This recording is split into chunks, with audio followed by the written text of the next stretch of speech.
News 360కి స్వాగతం. ఇక వార్తల వివరాలు చూస్తే ప్రజల సొమ్ము దోచుకొని ప్రతిపక్షంలో కూర్చున్నారని మంత్రి కొండ సురేఖ బీఆర్ఎస్ను ఉద్దేశించి ఘాటు వ్యాఖ్యలు చేశారు. గుమ్మడికాయ దొంగ అంటే భుజాలు తడుముకున్నట్లుగా కేటీఆర్ వ్యవహరిస్తున్నారని, బీఆర్ఎస్ అధికారంలో ఉన్నప్పుడు అడ్డగోలుగా దోచుకునేందుకు కేటీఆర్ గతంలో అమెరికా పర్యటన చేశారని ఆరోపించారు. పెట్టుబడులు రావాలి, రాష్ట్రం బాగుపడాలనే లక్ష్యంతో సీఎం రేవంత్ రెడ్డి విదేశీ పర్యటన సాగుతున్నదని ఆమె తెలిపారు. గతంలో కేటీఆర్ షాడో సీఎంగా పనిచేసిన మాట నిజం కాదా అని ప్రశ్నించారు. ఇప్పుడేమో కేటీఆర్ బీఆర్ఎస్ పార్టీ నేతలు పనికిమాలిన మాటలు మాట్లాడుతున్నారని మంత్రి కొండా సురేఖ మండిపడ్డారు.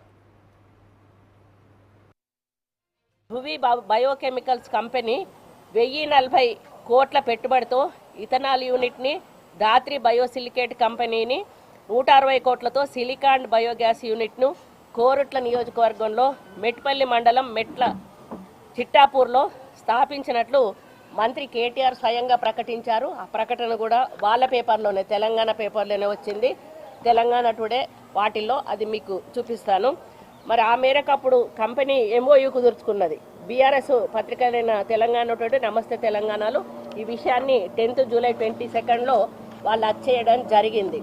దీంట్లో ఈ పరిశ్రమల స్థాపనలో 2000 మందికి పైగా ఉపాధి కల్పించనున్నట్లు నాటి పరిశ్రమల శాఖ మంత్రి కేటీఆర్ గారు మరి ఊదరగొట్టడం జరిగింది. కానీ విచిత్రమైన అంశం ఏంటంటే, ఈ కంపెనీ రిజిస్టర్ అయిందేమో 14th జూలై 2022, కానీ మరి వీళ్ళేమో పెట్టుబడులు ఎంఓయూ పెట్టుకున్నదేమో 10th జూన్ 2022.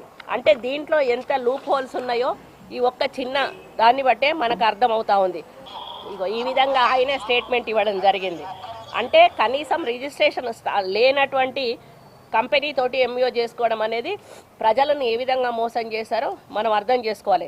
ఇంకొక కంపెనీ ధాత్రి బయోసిలికేట్, ఇది కూడా వీడియోలో ఉంది, అది కూడా ఓపెన్ చేస్తుంది. అదేంటంటే దానికి ఇగో తాళం వేసి ఉన్నది. అది ఇప్పుడు నడవని కూడా నడవట్లే ఆ కంపెనీ, దానికి లాక్ వేసి పెట్టారు. అంటే అప్పటికప్పుడు ఫేక్ కంపెనీలు పెట్టి ప్రజల సొమ్మును కాజేసి బీఆర్ఎస్ పార్టీ వాళ్ళు పబ్బం గడుపుకోవడానికి, కోట్లు దండుకోవడానికి ఇటువంటి మరి లేనిపోని వాటిని సృష్టించి వాటిల్లో పెట్టుబడులు పెట్టినటువంటి విషయాన్ని, ప్రజా సొమ్మును దుర్వినియోగం చేసినటువంటి విషయాన్ని ఈ సందర్భంగా మీ దృష్టికి తీసుకొస్తా ఉన్నాను. వాణిజ్య ఒప్పందాల మేరకు నాటి బీఆర్ఎస్ పార్టీ అవకతవకలు చేసింది అనడానికి ఈ 2 మచ్చతునకలు చాలు. ఇవన్నీ మరిచి నిబంధనల మేరకు ఏర్పాటైనటువంటి స్వచ్ఛ బయో కంపెనీ, అంటే 21 జూలై 2024 మా ప్రభుత్వం వచ్చినాక ఏర్పాటైనటువంటి కంపెనీ సీఎం గారి తమ్ముడికి లబ్ధి చేకూరుతుందని చెప్పడం అనేది అదే ఇప్పుడు భుజాలు తడుముకున్నట్టుగా ఆయన చేశాడు కాబట్టి సీఎం కూడా అందుకే వెళ్ళాడు, ఆయన తమ్ముడికి లబ్ధి చేకూరడానికి వెళ్ళాడు అని ఇప్పుడే బట్టగాల్చి మీద వేసి ముందే వాళ్ళ మీద దాడి చేసేటువంటి ప్రయత్నం, కాంగ్రెస్ పార్టీ ప్రభుత్వం మీద దాడి చేసేటువంటి ప్రయత్నం చేస్తూ ఉన్నాడు. భువి బయోకెమికల్స్ కంపెనీ